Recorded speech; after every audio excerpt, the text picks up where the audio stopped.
Assalamualaikum warahmatullahi wabarakatuh. Perkenalkan, saya Siti Ana dari kelas 2A. Nah, di sini saya akan membahas mengenai pelafalan dan pembentukan fonem-fonem bahasa Indonesia.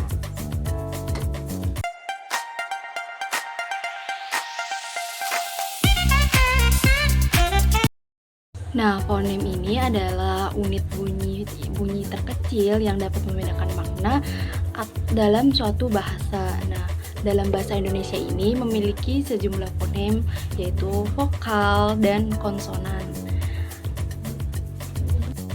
Nah, yang pertama itu ada bunyi vokal. Nah, bunyi vokal ini dihasilkan tanpa adanya hambatan pada aliran udara. Nah, fonem vokal utama yaitu ada A, I, U, E, O. Nah, fonem A ini diucapkan dengan lidah yang rendah dan mulut yang terbuka lebar. Contohnya yaitu pada kata api. Nah, selanjutnya itu ada fonem I, yang dimana fonem I ini diucapkan dengan posisi lidah yang tinggi dan posisi lidahnya itu ada di depan. Contohnya pada kata ikan. Nah, lidahnya itu kan ada di depan. Nah, posisi lidahnya ada di depan. Nah, contohnya pada kata ikan. Nah, fonem selanjutnya itu fonem U yang diucapkan dengan posisi lidah yang tinggi dan posisi lidahnya itu ada di belakang gitu, seperti pada kata ular. Nah, posisi lidah pada saat mengatakan fonem U, lidahnya itu ada di posisinya itu ada di belakang, yaitu contohnya pada kata ular gitu. Nah, selanjutnya itu fonem E. Nah, pada fonem ini diucapkan dengan lidah yang agak tinggi dan posisinya itu ada di depan, seperti kata ekor. Ekor kan lidah kita posisinya ada di depan, seperti itu. Dan fonem yang terakhir yaitu ada O, yaitu pengucapannya itu posisi lidahnya itu agak rendah dan ke belakang, seperti kata obat tuh. Nah, pembahasan yang kedua yaitu ada fonem konsonan dalam bahasa Indonesia ini. Fonem konsonan ini dihasilkan dengan adanya hambatan.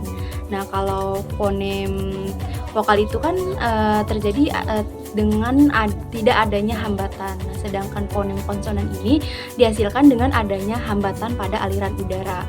Nah, dalam bahasa Indonesia ini memiliki berbagai fonem konsonan, yaitu termasuk bunyi hambatan, geseran, sengau, getar, lateral, dan semivokal. Nah, contohnya yaitu ada P, B, T, D, K, G, C, J, L, Z, H, M, N, Eng, R, L, W, Y, F, V, C, dan H.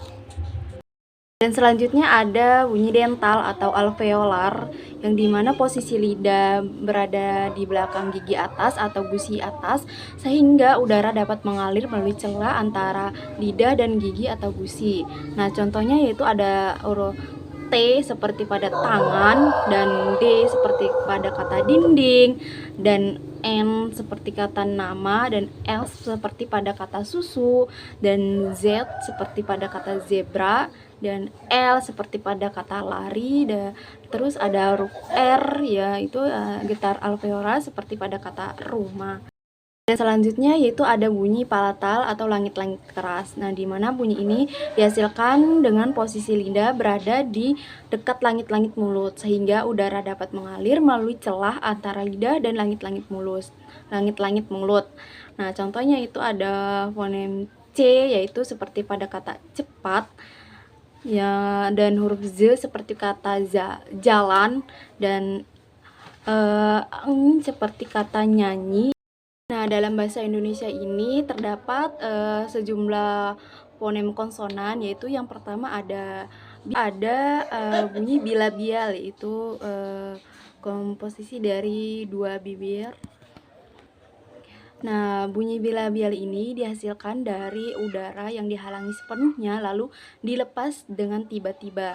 Nah, contohnya ada huruf P, yaitu seperti kata pintu, dan B seperti kata buku, dan seperti pada kata makan, dan w seperti pada kata wanita, seperti itu. Nah, selanjutnya yaitu ada bunyi labiodental. Nah, labiodental ini di mana posisi bibir bawah yang berada di belakang gigi atas, sehingga udara dapat mengalir melalui celah antara bibir dan gigi. Contohnya itu ada huruf F seperti kata foto, dan V seperti kata pada video. Jadi posisi bibir itu ada di belakang gigi gitu. Dan yang selanjutnya yaitu ada bunyi diftong, yang dimana diftong ini merupakan gabungan dua vokal yang diucapkan dalam satu hembusan napas. Contohnya ada ai, au, dan oi. Nah, dalam kata ai ini yang terdapat pada contohnya itu terdapat dalam kata air, pandai, pantai, seperti itu. Dan kalau au itu seperti pada kata aula, limau, dan kata dan fonem oi itu seperti yang terdapat contohnya itu dalam kata boykot dan lain-lainnya. Nah, selanjutnya ada bunyi velar atau langit-langit lunak, yang dimana posisi lidah berada di belakang langit mulut, sehingga udara dapat mengalir melalui celah antara lidah dan velum. Nah, contohnya ada huruf K huruf K ini seperti pada kata kucing, dan G seperti pada kata gajah, dan eng seperti pada kata ngarai, seperti itu. Nah, bunyi selanjutnya atau yang terakhir yaitu ada bunyi glotal, yang dimana bunyi glotal ini dihasilkan dari mengatur aliran udara melalui glotis sehingga menghasilkan bunyi yang khas. Nah, dalam bahasa Indonesia ini seringkali bunyi huruf H ini sering dihasilkan dengan cara menghembuskan udara melalui glotis. Contohnya yaitu hujan, hati, kasih. Nah, itu kan sebelum mengucapkan kata H pasti ada hembusan udara yaitu dari glotis ya. Nah, seperti itu. Nah, mungkin itu pembahasan mengenai pelafalan dan pembentukan fonem-fonem dalam bahasa Indonesia. Kurang lebihnya mohon maaf. Wassalamualaikum warahmatullahi wabarakatuh.